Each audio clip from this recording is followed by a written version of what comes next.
Welcome back.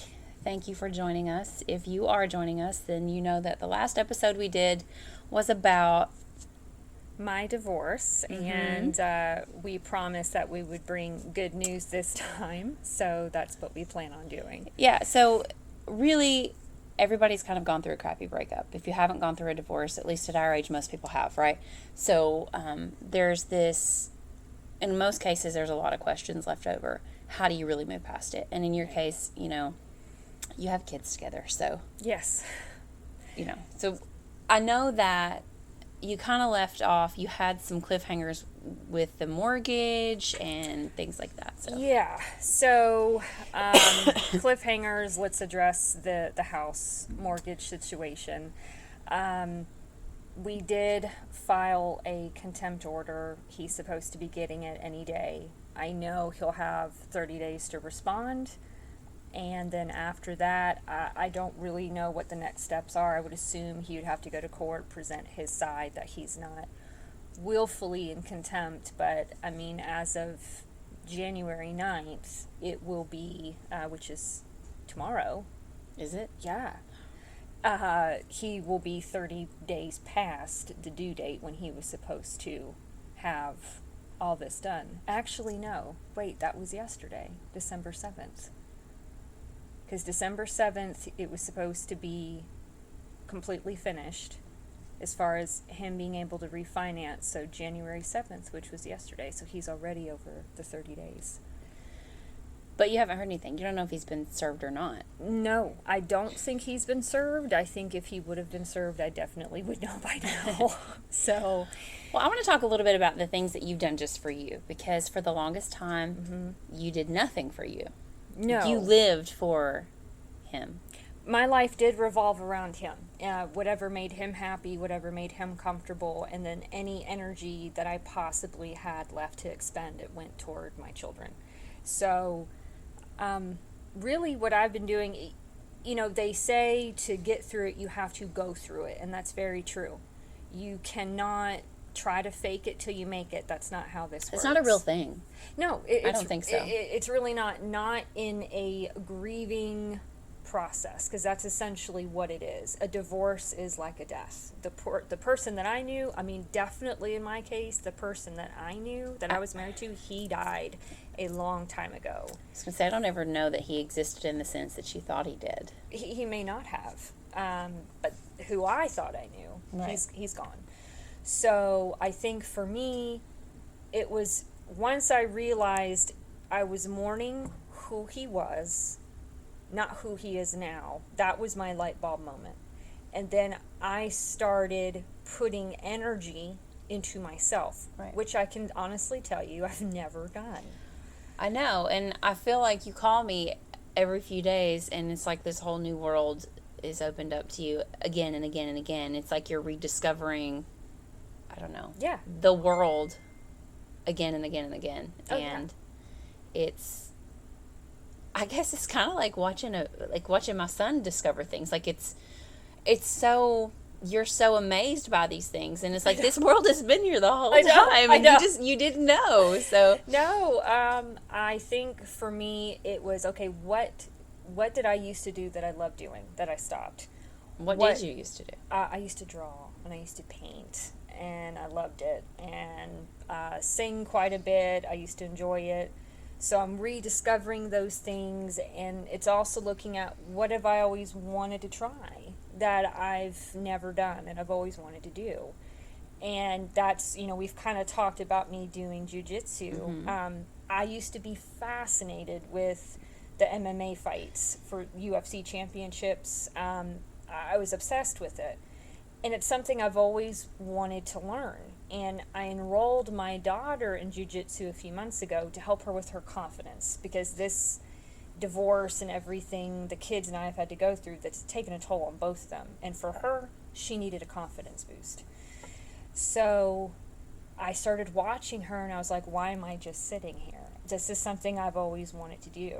And, I have to say, I love it. It is a good way to get that anger out of my system, and I really enjoy it. Until you roll the wrong way out of an arm bar. Oh, yeah. So I have my arm brace off, but I did have to purchase an arm brace and like Tiger Balm. They were trying to teach us how to get out of an arm bar, and I rolled the wrong way. I was Rookie supposed to mistake. roll into it, and I rolled out, and thereby like extending my arm even further. So it hurts to straighten it, but I'm sure it'll be fine in a few days. So I haven't broken anything, and I just didn't make the mistake of tapping out like I was.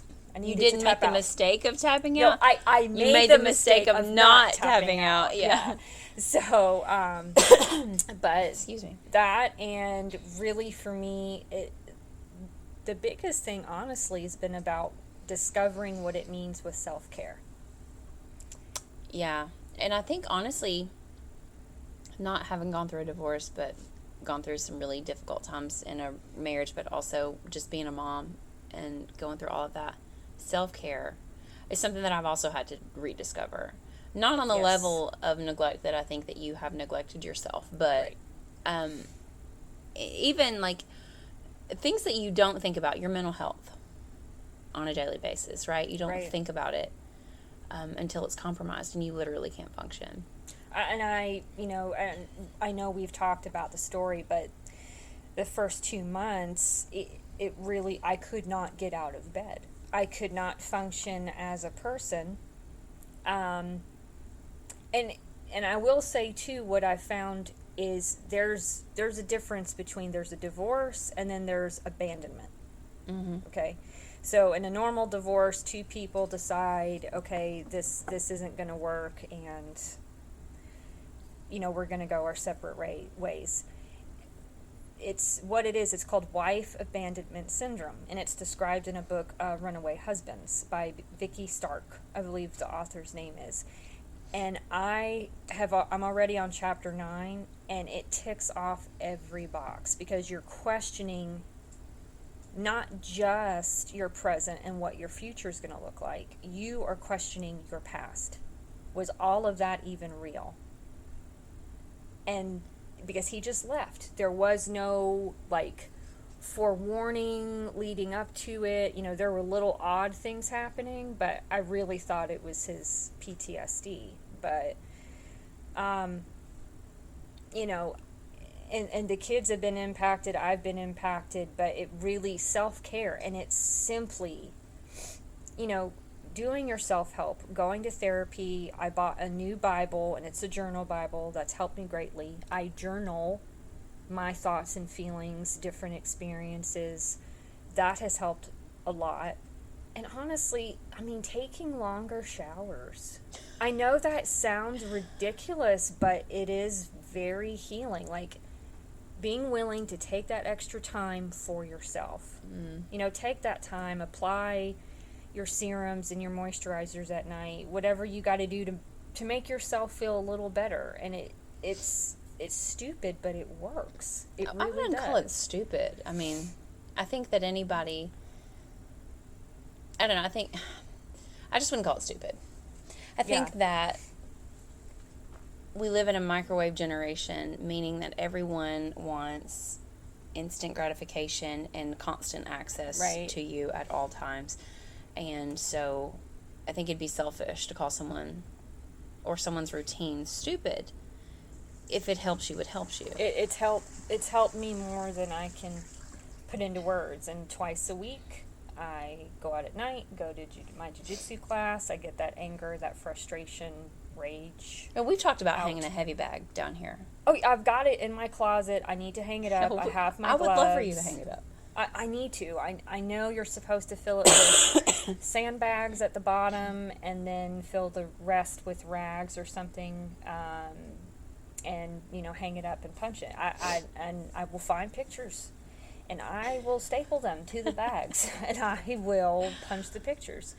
Oh. But I have to say that the last week, specifically, I know. You've had some tremendous breakthroughs in the last week. Yes. But before, I want to preface this by saying, as the jilted wife or the abandoned wife or whatever, what are the things that you dream of hearing, right? These, you're abandoned. Yes. You have no answers. Right. You have no closure. Mm-hmm. And then you dream, like, of, these things that you need to hear in order to feel better, to move on, to, like, what are those things? What were they for you? Like, I would just really love to be justified or vindicated, or to hear that it was a mistake, or to hear that she wasn't worth it, right? That's exactly it. Yes. All those things. It is, I'm an idiot. I'm so sorry. I've made a huge mistake. And guess what? Last Saturday at 8:30 in the morning, that's exactly what I got. And now I want to preface this by saying I'm not one of these people, like I'm not going to jump back into anything or anything like that. Because that's my immediate concern for you, is that you're going to go right back. Right, no. Well, he's still married, right? Yeah. To the affair partner. Yeah. Okay? So, even though she would so righteously deserve for me to step in and, be the other person, that's not who I am. Yeah. So, she would definitely deserve it, but God made me better than that. So I'm going to stick with that. But I did get that vindication. I got the vindication that it wasn't me. I didn't do anything to cause this to happen. And the other piece is, no, the grass is not greener on the other side. It almost never is. But it's really not in this situation. I know. Like, really, really not. But I can think of very few situations where affairs turned into marriages that lasted at all. Right. I mean, obviously there's a few. Yeah, there's a few, but it's so minuscule, it's not worth risking. Yeah, from what I've read. Well, but no, I mean, I just can't imagine that you'd ever be able to trust somebody. No.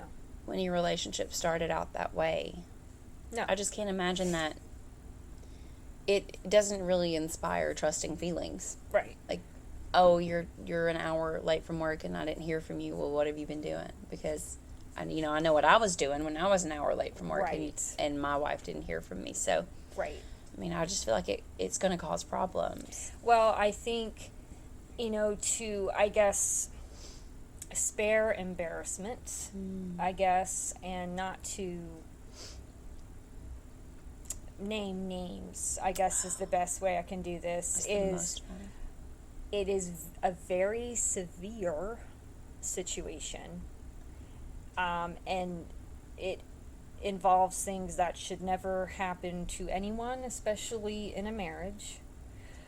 And I will say that it's to the point where she's totally commandeered his phone, where his mother, his sister, cannot contact him freely. But I just don't know how he stands for that. Like, how does that, as a man, how does that work? Are you really just, I mean, I don't understand. I don't know him to be that type of person. And that's the thing that bothers me. I thought I knew who he was. So the man that I thought he was would never, ever allow someone else to speak for him. I'm going to control every aspect of your life, including if you talk to your family or not. Yeah, but that's like the main red flag. When you're looking at relationships and people talk about red flags, anybody that wants to ostracize you from your friends or your family is a huge red flag, right? Right. Oh, correct. I mean, absolutely. Yes. And I think from everything that I've read, because I've done a lot of reading, a lot of research, all in the process of healing, trying to understand, etc., I think he now is dealing with a full-blown malignant narcissist. Oh, that's what she is. That's what she is. I could see that. Full-blown. Having known her. You know her. Having known her, I could see that. So, when they want to ostracize you from your family and friends, they want to control the narrative. They want to control how people perceive them. They're never wrong. Yeah. Okay, that's her. Yeah, because she reached out to his mom, right, to try to kind of head this off at the past and be yeah. like, oh, I'm not the problem. He's Correct. the problem. But everyone saw right through it. Well, I mean, they've not even been married 3 months. It's been a little over 3 months now that Has they've it? been married, yeah. Yep, they got married September 28th, I believe. Mm-hmm. Okay, so less than 6 months, though, right? You should still be in the honeymoon stage. Oh, At yeah. least you should be. Yeah, you shouldn't be, like, throwing things at people and... So, but you got a phone call and Yeah. from him, and he was in distress, and you heard all of the wonderful things that jilted and abandoned wives love to hear. And Yes. how did that make you feel, though? Because it kind of, I feel like, was to your detriment in some way. Oh, yes. Now, in some way, it was vindication, okay? And it made me feel better. But on the other hand, it put me right back into that mode of worrying about him. I just feel like it raised a lot more questions, too, Oh, yeah. for you. Like, Oh, yeah, of course. because now there's the added stress, like, is he going to stay with her? You know what I mean? Like, Right. I don't know. I just feel like, and I know, because you kind of went into a tailspin. I did. Yeah. You were there. Thank you. Yeah. As always, thanks. I wish Yeah. I had you living in my head. You do. All you have to do is call me. I'm right there in your head. No. I was really concerned because I'm thinking you've not had enough healed time Right. to withstand this, and you're a recovering caretaker. Yes. You're That's a good way. a recovering people pleaser. Mm-hmm. So you've Yeah. not had enough time in reality to put this in its box where it goes and then deal with it accordingly and not get drugged back into trying to always fix him, which is what you always did. Correct. I was always there to be his safety net. Always. So it was New Year's Day. And he texted a little after 8 and said, I need someone to talk to. Immediate answer in my head should have been call your wife. Right. Well. And then he called about 8:30 via FaceTime, and I was like, this has got to be an error. There's no way. And then when I looked back at the text messages and saw that message, I was like, oh, I think it was really meant for me. So I FaceTimed him, and yep. No. I know. It's bad. But he immediately smiled. And, Of course he did. I mean, miss of you course so he did. much. Of course. You're beautiful. I love you. Okay, then why did all of this happen? If all of that is true, then why did this happen? Because I'm an idiot. Well, anybody could have told you that he was an idiot. I mean, anybody could tell you that. Well, it made me, in that moment, it was, okay, am I seeing him? Like, is this him? Is this the person that I remember? And because I've dealt with him for so many years, with the PTSD, with his issues and with all that. But we had planned, he asked me to come to the house, and I was like, there's no way. Oh, well, can I come to your house? No. I said no. I just don't know how he thought that would, I don't know. how is this something that you can ask? I don't know. But I said, I'm willing to meet you in a public space so we can talk, so I can get some answers. That was my goal. And he said, okay, I'd love to. Do you still like black coffee? Yeah, I still like black coffee, thank you. Okay, I'll get it for you and we'll meet. Starbucks is closed. Went to Dunkin'. Let him know, hey, I had to go to Dunkin'. Starbucks is closed. I can't come. Of course not. Of course. And I said, she's home. Yes. And I said, well, you know, long story short, you do you. Like, I'm staying out of this. But in your head, you weren't out of it. You were so far in it. Oh, I was a mess. It messes you up. Yeah. It messes you You just up. should not have taken the phone call. No, I shouldn't. That is correct. I should not have taken the phone call. I should have continued. Well, let me say this, because I probably sound like a total jerk right now. No. I think that you shouldn't. It's different. Had he not married her, had he just been going through PTSD and you got split up and you had to get some space and give him, like, fine, take the phone call. But he's gone and remarried now. So, like, Oh, yeah. there's nothing on the other end of that line but manipulation. Yeah. So, Yeah. I want to clarify that there's a difference in saying you shouldn't have taken that phone call and saying that you shouldn't have taken that phone call for someone who was just struggling and really needed somebody. That's not what he was here. I mean, maybe he did, but it couldn't have been you. It was selfish of him to call you. Yes, that I agree with. I do think, knowing him for so long, he's in a really bad situation. Like, but it's one he chose. Absolutely. And it's not my Fought job for. Right. It is not my job anymore. No. To bail him out. No. But it was very comforting after all this time. It's been over a year. Right. You know, I'm an idiot. I'm so sorry for everything that I've done. Didn't I tell you it would be at the year mark? Did I not tell you that? You did. I did. I was like, there's no way. Yes. There's no way, because of all this stuff that's happened. There's no way. Yeah. But it did. It happened. Yeah. So I got that vindication. I definitely got a whole lot of knowledge that I didn't want to know. But I don't know. I think that I wanted to know. So. Well, I know that you wanted to know. It was beneficial for me to know simply because of the kids. Well, A, the kids, like, long story short, guys, my kids are not allowed to be around her. Long story short. She's unstable. B, it was, I needed to hear it. I did need that, because now I know I'm not walking around with a gray cloud over my head like Eeyore, wondering if he's having a good life, because he's not. He's not living his best life. I told you so. But it's a fear. I know. It's a fear that I think a lot of people, male, female, like, oh, I bet they're off living their best life since they ran away with the person they cheated on me with, and that's just not the case. It's almost never the case. Thank God. Because it was eating me alive. I know. But was it worth knowing at the expense of the tailspin that it put you in? Was it worth knowing at the expense of your peace of mind? I will say, luckily the tailspin only lasted for a few days. It's true. Could have been worse. Could have been worse. Could have been worse.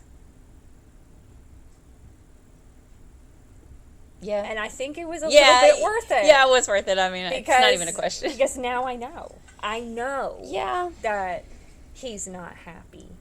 I know how he feels about me, truly. Yeah. And I know that none of this was me. This was him. This was his deficiency. This was his hole that he was trying to fill and could not fill it. Yeah. So now that you have the magical, all the magic words that every woman wants to hear when they've been left for someone else, now that you have this, you've got, like, the golden cup here. How do you go forward with this? Like, how do you go forward for you? I have to keep doing me. I have to keep focusing on my self-care. I cannot focus on his issues. Well, let's play devil's advocate here. What if he was divorced tomorrow? Don't look at me like that. I'm serious. No. Listen, this is not my first rodeo with him in regards to something like this. He has never taken his mental health seriously. Never. He's never taken his drug and alcohol abuse / recovery seriously. He's never been made to be accountable ever in his entire life for any of the mistakes he's ever made. So if anything were to ever happen by some magic, it's going to be years from now, because you know what? I had to do the work to heal. And you know what? You're going to have to do the same thing. But that doesn't mean in the end that I'd be like, you know what? Yeah, I'm willing to take this risk again. Because I've been through way too much. I think that you're going to have so many things going just for yourself. Right. That you're not going to want to give those things. Because I feel like it's always going to be you giving a lot of things up. For him. To make him comfortable, to make him happy. I don't see him being supportive. So I think, or at least I hope, that you have, I mean, I hate to say I hope you don't take him back. I get it. There's a part of me, if you wanted to put your family back together, I would support you. But I don't want it to be at the expense of your own individuality, which is what I would fear for you or anybody in that situation, right? Yeah. I mean, get things going for yourself. You've worked hard. You've got, you've got some things rolling. You're doing really well at work. We're doing this. You have jiu-jitsu. You have, whatever it is you take up. Yeah. I don't want you to give that up again, and I'm afraid you would. Yeah, and it took a lot of hard work. I mean, in any marriage, in any relationship, friendship, whatever, there's always going to be, like, some level of compromise. Sure. Right, a little bit. But you had zero support. Correct. And each party has to be willing to compromise a little bit here and there. I don't think it was ever too much of me to ask, like, hey, you should be willing to be a decent human being, not come home drunk, not do drugs. Not leave on Christmas Day. Yeah, not leave on Christmas Day. Not bring your girlfriend and her kids to our family vacation. Which is insane when I still think about it. It enrages me. It makes me pretty mad. I mean, knowing her, like, it makes me even mad. Like, I want to backhand her. Like, oh, honey, I've who had do you so many think visions. that you are? Like, where was your thinking on this? No, that's the thing. Both of them, not just her, because a lot of women, they go after the other woman. Oh no, it's his fault. It's the man. He was married. He is not a strong man. No, he is not a leader. He is a follower. He is going to do what he thinks feels good for him at the moment. That is how he's always operated. And that is how little boys operate. That is not how men operate. Yeah, you're right. So, the bottom line, they both made horrible decisions. Continue to make horrible decisions. I'm finding karma can literally bite. So, and that's all I will say about it. So I don't disclose anything. Oh. But I do know she is not stable. My children are not allowed to be around her.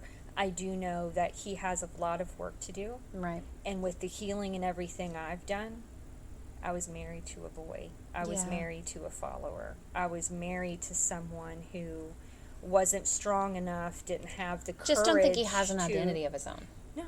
No, I don't think he does. I mean, whoever he's hanging out with, whoever he's around, that's the kind of the identity he takes on. He can hang out with the church crowd. He can be a family man. He can be a partier. Yeah. And us as stable people. Yeah, I know with who I am. Responsibilities. We take those responsibilities seriously. We are God-fearing women. We are parents. Yeah. We work hard. And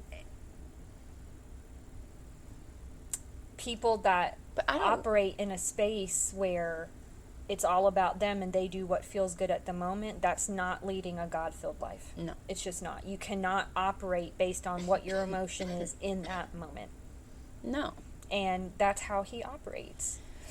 And if you're weak enough to allow a woman to manipulate control, that's not someone I Well, need in I my can go life. into any setting. I can go into a crowd of millionaires. I can go into a crowd of drug addicts. I can go into the bar. I can go into the church. I don't ever forget who I am. Right.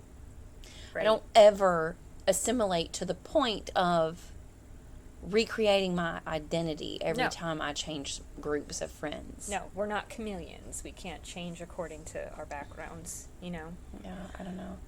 But I think that, there is some truth to you will be the 5 closest friends that you have, as in you will mirror their behavior, but you don't have to completely, like, wrong is wrong, right is right, and you know that. Whether, I just, to me, I think that he ran away as a young man to the military, escaping, or at least thinking he was escaping a set of problems.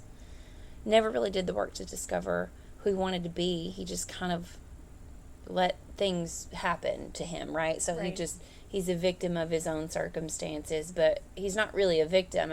I say he's a victim of his own circumstances as in he's just okay with letting things happen to him, or just going with the flow, never standing up against the current or the people that he has around him, in this case her, and her friends who all do the same weird stuff that I don't think we can even discuss. So Yeah, they're into some shady stuff. Oh yeah. And he, it hurts because my parents got divorced when I was young. My mom remarried. That was a whole bad situation. I never wanted any of that for my children, ever. And unfortunately, I kind of got that. Yeah. I got the broken family. I got someone who was into alcohol and drugs and, sleeping around because he decided to think with his... Yeah, staying would have done more damage, though, than a broken home, for sure. Staying would have done a lot more damage. No, it was to the point, if I didn't leave when I did, you probably would have been visiting me in the hospital for a little bit. I was malnourished. I was a hot mess. I could not focus, could not think straight. And all because he was not man enough, period. Yeah. All because of some strange attraction to a barfly of all things. And you know what? Do you know how when I would forgive him, I would go out in public and I would still hold my head down? Yeah. Right? Because I knew what he did. Everybody knew what Everybody he did. knew. So, and here I am taking him back. So there was always that little bit in the back of my head. Now I'm out.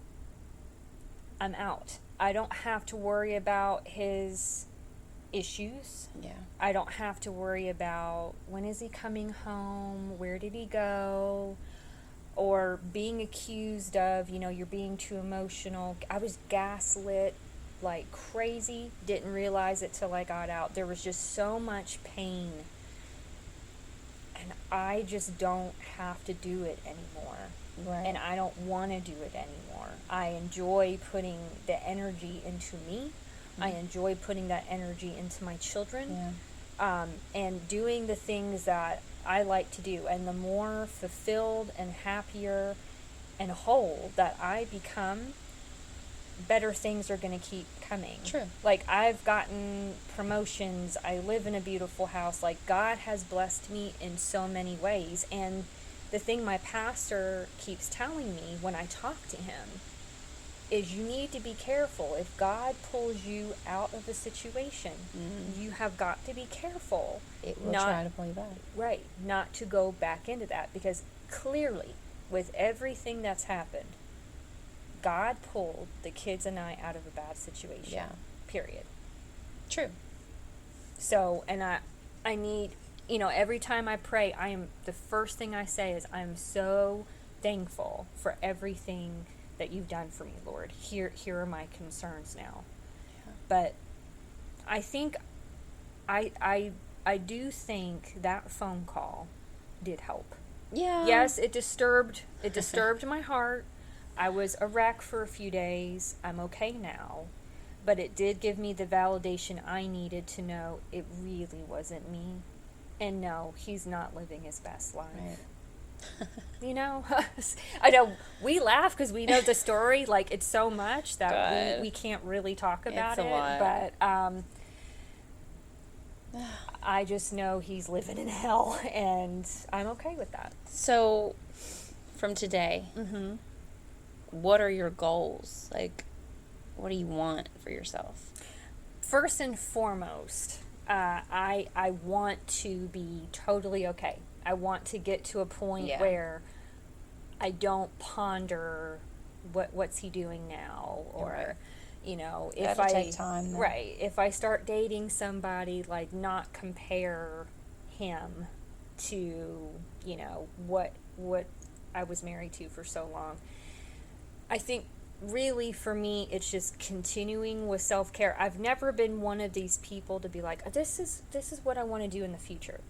Even when I was a little girl, I never thought this is how I want my wedding to be, or when I have kids, this is what I want to name them. I was always very much in the present, living in reality, because this is where I am. Yeah. So I know for a fact I want to make sure my children continue to grow, to flourish. They know that they are loved beyond measure. I will do anything that I can to protect them, just as I always have. I also want them to, because I think a lot of times bad things happen in our lives, and that's God's way of showing you what not to do. Yeah. And I think, unfortunately, they've learned what not to do. But I am glad that they did see Mom's not willing to put up with this, and she put her foot down and did the right thing. Yeah. And for that, I have no regrets. Right. So. Well, you seem like you're in a good place. Seems like a good place to spring forward from. Yeah, I mean, it's a good jumping point. It took me a year, but, for anybody that could possibly be going through this, I can't stress enough, keep yourself hydrated. Keep yourself hydrated. Eat something. Try your best to eat, even if it's yogurt. Oh, God. If you need help and I had a lot of panic attacks, I couldn't sleep, go see your doctor. If you feel like medication is good for you in that moment, there is nothing wrong with that. Nothing. Because it has helped me tremendously. There is a stigma with that, truly. There is. Being medicated. Yeah. And, I'm on, it's 25 milligrams of Zoloft. It's a minimal dose. And I have a telehealth exam Monday morning, so I can get prescribed something to help me sleep. Because once I go to sleep, I still wake up every 2 or 3 hours. So there was a short period when I wasn't doing that, and then I started doing it again. So I need to be able to sleep and function. Yeah. But get away from the situation. Really try to focus on self-care, and if that means it's literally when you first start, you have to take it minute by minute. Don't look at what you have to do tomorrow. Look at what you have to do within the next 60 seconds, and just take one thing at a time. Well, mental health, that's honestly where it's all at. And Yes. I say that, and a former coworker of mine actually just took his own life a couple of days ago. Oh, I'm sorry. Yeah, and you never would have known. I don't want to say his name, obviously. He dropped his kids off at school, and he ended his life in his car in the Pizza Hut parking lot in our hometown. No. So just get help, get help. It is okay to get help. Yeah. If you are struggling mentally, emotionally. No. Anyway. Yeah. And I think a lot of times, too, and especially with suicide, it's a split-second decision that a lot of times they probably would regret the moment after, but it's too late. That's so sad. Yeah, it's very sad. I'm so sorry But to get hear that. Yeah. Well, see, that kind of concerns me, with my ex's mental health, that's a possibility. That's a very real possibility, and it does scare me. Yeah. But even if that happened, if the worst was to happen, or if he were to be put in jail, whatever the circumstances are, given the situation he's in now, that's not for me to be worried about anymore. No. And now I will worry about it. I'm not saying it's not going to happen, but I know it's not my responsibility. But in saying that, it was never my responsibility. No. Like, it is not my job to make someone else happy, and that's all I've done all these years. Yeah. If I'm in there, I was not putting any energy, thought into myself. Yeah. Ever. It was always about what was good for him. Always. I know. And you can't, I know now, that's not how things are supposed to be. No. Not even a little. No. So, I tried dating. That did not. I'm still a little sad about it. I know. I'm sad about it. I know. He's a wonderful person. Indeed. It had nothing to do with him. I just knew I was not okay. I was not healed, and I couldn't do it. I just think it's important that you take your time I think that it would have been fine had it been more casual. It went too fast. Oh yeah. He was very serious. I got caught up in it for a minute, and then once I took a step back, no, not ready, nowhere near healed. I need to keep working on myself, and I don't need a man to make me happy. No. I'm happy and content being by myself. focusing on my kids. One day when I'm healed, I may want a relationship, but right now I can't do that. It's too much. It's stressful. It's too stressful. I'm trying to heal myself. I don't have the time nor the energy to give to someone else and worry about their feelings right now. Right. Because I'm still trying to heal with mine. Yeah. If that makes sense. Yes, of course. So, Yeah. I know you're sad though. I know you like I, him. I did like him. Maybe you guys can circle back around one day when it's different. Maybe not. I don't know. You may look at things differently. He may have changed in some of the ways that you've needed him to. I'm just hopeful. No, it wasn't anything he I know really it wasn't anything did. he did. I just, what I mean by that is you guys just went too fast. Well, and to be honest, I don't know. What? I feel like Just say it. I feel okay. So there are people that are sensitive to like energy feelings, right? I'm one of those people. Yeah. Okay. So I can feel the difference between like affection, being affectionate, and desperation. We'll just stop right there. He'll be listening, so let's just leave it at that. Let's just leave it at that. I get it though, right? Yeah. But you know what? Some people really want love. Right. And it may have been, Your face was priceless. There's no, we can't come back from this, can we? No. You've done We can't come said back it. from You this. said the D word. Yeah, no, it's true. I get it. I do. Some people really want love. Right. And they will grasp onto fragments of it. Right. No. And- I mean, he's a wonderful person. Great. I would never, I'm not. You're just not there. I'm You're not just, there. And you shouldn't be. You should not be. Which is, even though I loved him, what I've always said, Yes. too fast. Yes. And so here we are. Yeah. But- Yeah. I feel, I know, I mean, I know, Stop it. you started I did, but no. I know I'm backpedaling. Backpedal. Do that again? Like, No, Backpedal? no, I can't dance. like this? I mean, No, listen, wonderful human being, wonderful guy, very kind, very nurturing. Yeah. It was just too much. There are times I just wanted to be sad. I didn't want you to try to. Yeah.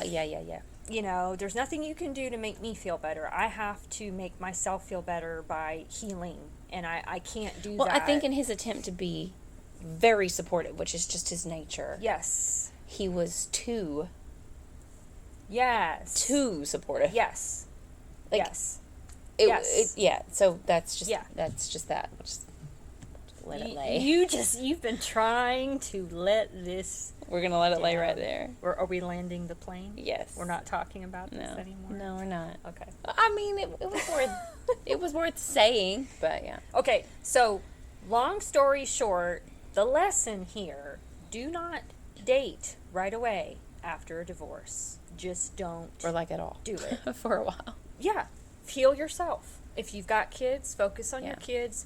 And you know, a lot of there you've heard people say, well, if you get under somebody, that'll help you get over somebody. That is not true. No. That is not true. That's Do only not do true it. in men. It's only true in men. Yeah, but it's not really even true with them, because what they're doing is they're not healing. They're just concealing. yeah, I know. You know, so That's why it's always this way. Women grieve right in the beginning of a breakup, and men are out living their best life, Right. getting under lots of others. Yep. And so, and by the time women start to feel better, men then kind of hit their rock bottom, and that's when they come back, and like the women are typically like, I don't care anymore, right? Like that's Yeah. why this is why it happens like that. that kind of. Yeah. I guess that's what kind of. Yeah, it's kind of this. I mean, I shift. swear it was the very time Yeah. I stopped wanting karma. The very time I was told like, you can't keep I wishing for know, it. I know. You should just listen to me the first I time. know, but around. I'm telling you, the moment that you stop wanting karma, the moment you think, you know what, I'm not going to focus on that anymore. I am going to do this, and this for me, for my kids, for my future, for my whatever. The moment you do that, that's when everything starts to show itself. When you're not obsessing over it. So it's easier said than done. I've been going through this for a year. I'm still going to go through it. But focus on yourself. Try to stay hydrated. Try to force yourself to eat hydrated something. in there. Like, I was dehydrated. Hydrate, guys. Like, Stay I'm hydrated. serious. Like, you don't want to eat. You don't want to drink. You don't want to bathe for 5 days. I mean, it's a horrible, horrible existence. It's awful. Yeah, I agree. I mean, you saw me. Yeah. I was not okay. No, I mean, but that's to be expected after 2 Right. decades. Yeah. Yeah. But I know Terry makes fun of me, but for real, stay hydrated. For real. And High school focus. soccer coach. Hydrate, guys. No, seriously. Focus on yourself. Focus on, if you have children, focus on your children, of course. And really focus on your healing. No one else is going to be able to heal you. It's up to you. It's between you and the Lord, and that is it. No one else is going to make you happy.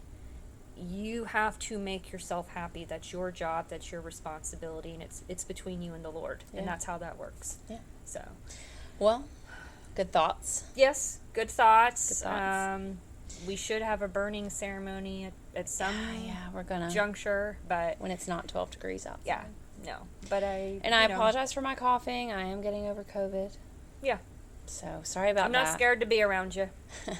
Well, I got vaccinated. Not that matters. It doesn't matter. It doesn't matter. Yeah.